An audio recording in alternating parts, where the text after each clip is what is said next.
Assalamualaikum warahmatullahi wabarakatuh. Selamat datang di pembelajaran daring PPKN kelas 7 semester 1.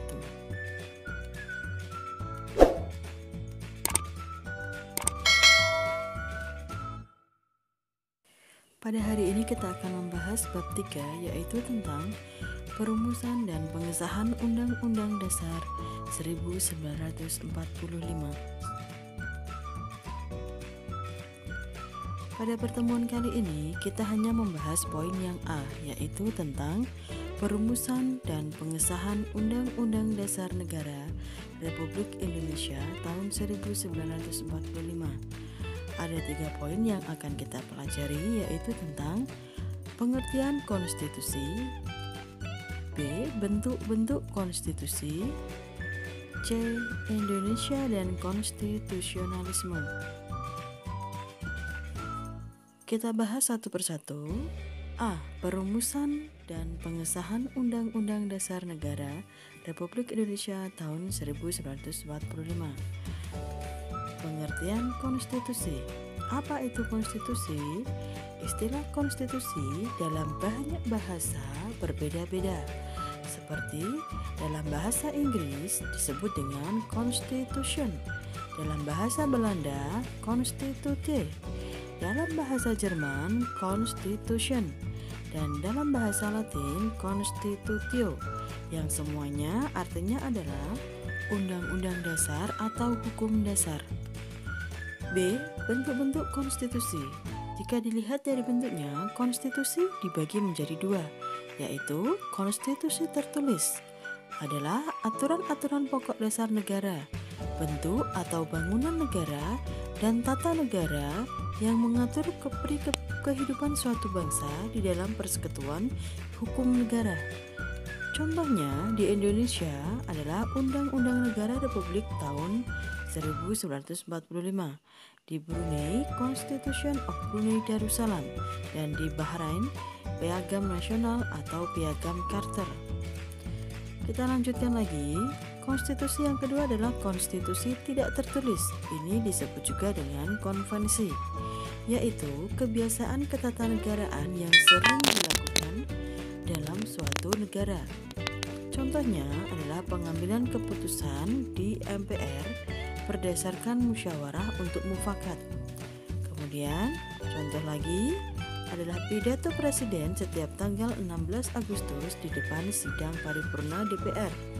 Sebelum MPR bersidang, Presiden telah menyiapkan rancangan bahan-bahan untuk sidang umum MPR yang akan dilaksanakan. Yang ketiga, kita bahas tentang Indonesia dan konstitusionalisme. Menurut Wade, Undang-Undang Dasar adalah naskah yang memaparkan rangka dan tugas-tugas pokok dari badan-badan pemerintahan suatu negara dan menentukan pokok-pokok cara kerja dari badan-badan tersebut.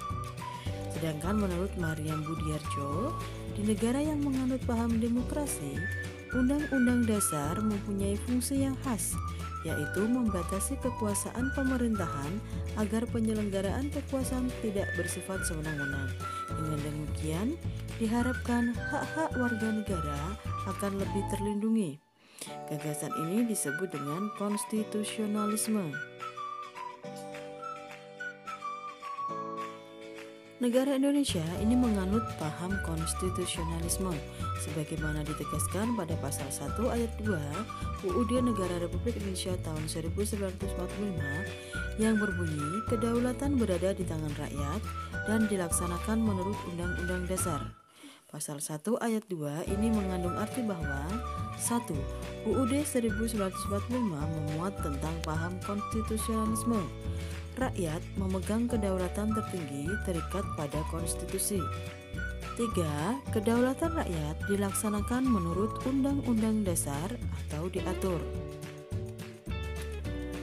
Pertemuan kali ini dapat disimpulkan kita mempelajari tentang 1. Konstitusi adalah berarti Undang-Undang Dasar atau hukum dasar. 2. Jika dilihat dari bentuknya, konstitusi ini dibagi menjadi 2, yaitu konstitusi tertulis dan konstitusi tidak tertulis. Konstitusi tertulis yaitu aturan-aturan pokok dasar negara, bentuk atau bangunan negara dan tata negara yang mengatur kehidupan suatu bangsa di dalam persekutuan hukum negara. Sedangkan konstitusi tidak tertulis disebut juga konvensi, yaitu kebiasaan ketatanegaraan yang sering dilakukan dalam sebuah negara. Yang ketiga adalah negara Indonesia menganut paham konstitusionalisme sebagaimana ditegaskan pada pasal 1 ayat 2 UUD Negara Republik Indonesia tahun 1945.